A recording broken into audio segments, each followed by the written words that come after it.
P T I کو ہر لحاظ سے کرش کرنے، اس کو کارنر کرنے اور اس کے ساتھ الیکشن پروسیس سے آؤٹ کرنے کا ہر حربہ اور ہر طریقہ واردات استعمال ہو رہی ہے۔ یہی وجہ ہے کہ ہم نے عدم اعتماد کیا تھا ان ریٹرننگ آفیسرز کے اوپر، جن کا ہمیں پتہ تھا کہ یہ فری اینڈ فیئر الیکشن کے راستے میں رکاوٹ ہے۔ ان کا کام صرف اور صرف پی ٹی آئی کو راستے سے ہٹانا ہے۔ جب ہی ہم نے عدالتوں میں گئے تھے اور سپریم کورٹ میں جو میٹر ابھی سب جوڈس ہے، ایک بات جو آپ کو واضح کر کے دینا چاہتے ہیں کہ ہم نے ابھی کمیشن کو درخواست دے دی ہے۔ انشاءاللہ 4 بجے ہماری میٹنگ شیڈول ہوگا، ان سے ملاقات کریں گے اور الیکشن کمیشن کے پاس ہم نے یہ سارے واضح ثبوت کے ساتھ، جو کہ پورے میڈیا نے، سوشل میڈیا نے، الیکٹرانک میڈیا نے اور اخبارات نے وہ سارا کا سارا چھاپا ہے، اور چند ایک مثالیں میں آپ کے ساتھ شیئر کرنا چاہتا ہوں۔ شوکت بسرا کا کیس، اس کے لیے جو کل پیپر لینے گئے لوگ وکیل سمیت گرفتار کر لیے گئے، 1 گھنٹے بعد وکلاء کو چھوڑا۔ دوسرا میٹر کرنل عابد محمود کھگا، خارج سے اس کو گرفتار کر لیا۔ اعجاز پنور، وہ لینے گئے تھے کاغذات، اس کو گرفتار کر لیا۔ عمیر نیازی کے والد صاحب اپنے لیے، اور عمیر نیازی صاحب جو یہاں موجود ہیں، جو انہی کی پٹیشن تھی، یہ پیپر لینے گئے تھے اور کل 2 مرتبہ ان سے سنیچ کر لیے گئے، چھین لیے گئے، اور پولیس والے اس پہ ملوث ہیں۔ ان کا نام بھی لیا ہے عمیر نیازی صاحب کے والد صاحب نے۔ اس کے ساتھ بنو سے ملک پختون یار خان، ان کو جب پیپر لینے گئے تو ان کو گرفتار کر لیا گیا۔ اسی طرح حافظ فرحت سے پیپر چھین لیے گئے۔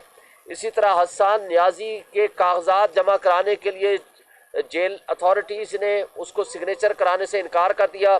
اسی طرح سنم جاوید، جو ہماری لیڈی خاتون جو 7 مہینے سے جیل میں، اس کے والد سائن کرانے گئے ہیں، ان کو جیل اتھارٹیز نے سائن کرانے سے انکار کر دیا۔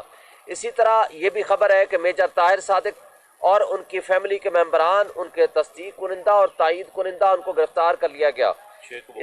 اس طرح شیخ وقاص جھنگ سے ان کے گھر پہ چھاپا مارا گیا، ان کے اوپر چادر 4 دیواری کی پامالی کی گئی۔ پھر ہماری لیڈر ہیں سمریال سے فاخر نشاط گمن، اس کے گھر میں چھاپا مارا گیا، اور جس انداز سے ان کے ہاں چادر 4 دیواری کی پامالی ہوئی، گھر کو توڑا گیا، وہ سب سامنے ہے۔ بلال عمر بودلہ ہیں دیبال پور سے، ان کے ساتھ اسی طرح کی زیادتی ہوئی ہے۔ بلکہ آج کے اخبار میں آپ پڑھ لیں گے، امتیاز چودھری صاحب PP 68 سے، منڈی بہاؤدین سے پروبیبلی، وہ جب پیپر جمع کرانے لینے گئے نامینیشن فارمز، اس کو پی ٹی آئی کا سمجھ کے گرفتار کر لیا گیا۔ جب اس نے کہا بھائی میں تو پی ٹی آئی کا نہیں ہوں، میں تو پیپلز پارٹی کا ہوں، پھر اس کو چھوڑ دیا گیا۔ یہ ہے طرز عمل۔ یہ اس پہ مجھے ایک چھوٹا سا لطیفہ یاد آ رہا ہے۔ ایک زمانے میں کمیونسٹوں کے خلاف ایک موومنٹ چل رہی تھی، ان کو گرفتار کر لیتے۔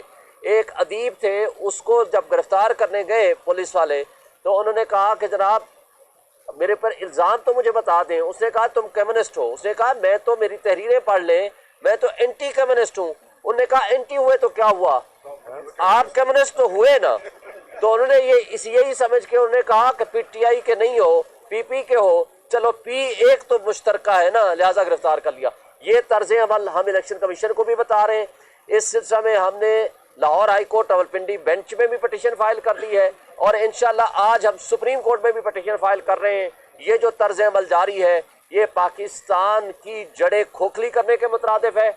واحد فیڈریشن کی علامت ہے پی ٹی آئی، اس کو کرش کرنا اور اس کو ڈسمنٹل کرنے کا مطلب ہے کہ آپ پاکستان کی ریاست کی جڑیں کھوکھلی کر رہے ہیں اور پاکستان کی اکائیوں کو آپ نقصان پہنچانا چاہتے ہیں۔ ان سب کا نوٹس کنسرنڈ فورم کو لینا چاہیے اور ان ROs کو تبدیل کرنا چاہیے، اور قانون اور قاعدے کے مطابق ہر شہری کا حق ہے، ہر پارٹی کا حق ہے، اس کو لیول پلینگ فیلڈ ملے اور اس کو پارٹیسپیشن کا موقع ملے۔ Thank you. 4 بجے انشاءاللہ ہوگی۔